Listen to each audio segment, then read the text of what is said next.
दोस्तों यूं तो राजस्थान विधानसभा चुनाव के लिए 23 नवंबर को वोट डाले जाने हैं और मजलिस इत्तेहादुल मुस्लिमीन ने अपने उम्मीदवारों का नाम जो है 2 उम्मीदवारों का नाम बहुत पहले ही जारी कर दिए हैं। खबर ये आ रही है कि मजलिस इत्तेहादुल मुस्लिमीन जो है 15 सीटों पर कम से कम चुनाव लड़ेगी।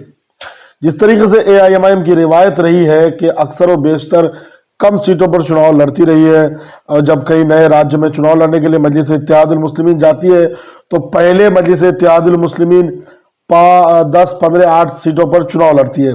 बिहार की भी रिवायत रही कि मजलिस इत्तेहादुल मुस्लिमीन ने बिहार के केवल 6 सीटों पर चुनाव लड़ी थी पहली बार। दूसरी दफा मजलिस इत्तेहादुल मुस्लिमीन ने 21 सीटों पर उम्मीदवार उतारे थे। उत्तर प्रदेश में भी यही है कि शुरुआती 2 दिनों में कम सीटों पर, उसके बाद फिर सीटें बढ़ाई गई।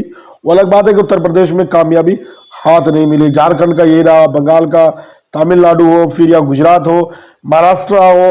अब मजलिस इत्तेहादुल मुस्लिमीन गुजरात राजस्थान विधानसभा चुनाव के लिए पूरी तैयारी के साथ मैदान में उतर चुके हैं।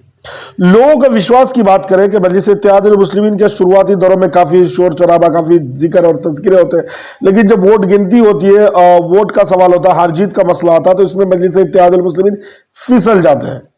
जिस तरीके से असदुद्दीन ओवैसी साहब के सभा में भीड़ होती है, हजारों की तादाद में लोग, वो भीड़ भी वोट में कन्वर्ट नहीं हो पाता।